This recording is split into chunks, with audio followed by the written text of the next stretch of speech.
ગુજરાતમાં નકલી અધિકારી, નકલી ટોલ નાકું, નકલી પીએમઓ, નકલી સીએમઓ અધિકારીઓ આ તમામ પછી ડિજિટલ ઇન્ડિયાની વાતો કરતા ભારતીય જનતા પાર્ટીના સરકારના રાજમાં માનનીય ગૃહમંત્રીશ્રીનું પણ નકલી એકાઉન્ટ બની ગયું છે.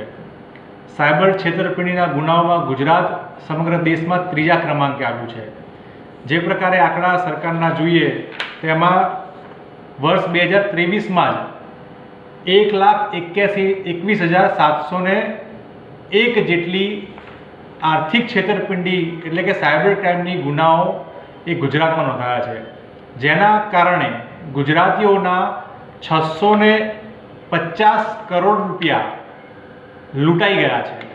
આ તમામ વસ્તુઓ હોવા છતાં સરકાર ડિજિટલ ઇન્ડિયાની વાતો કરતી હોય, ઇન્ફોર્મેશન ટેકનોલોજીની વાતો કરતી હોય, આ તમામ વસ્તુઓ આજે ઠેરની ઠેર રહી છે.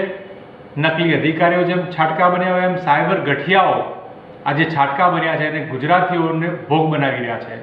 650 કરોડ રૂપિયા એક જ વર્ષમાં ગુજરાતીઓના ખિસ્સામાંથી લૂંટાઈ ગયા છે અને હવે એનાથી પણ આગળ વધીને આ સાયબર ગઠિયાઓની એટલી બધી હિંમત વધી ગઈ છે કે માનનીય ગૃહમંત્રીશ્રીના પણ નકલી એકાઉન્ટ બનાવીને આર્થિક ફ્રોડ કરવા તરફ આગળ વધી રહ્યા છે. આ દર્શાવે છે કે ગુજરાતીઓને સાયબર સુરક્ષા આપવામાં ભારતીય જનતા પાર્ટીની ભ્રષ્ટ સરકાર સંપૂર્ણ નિષ્ફળ નીવડી છે.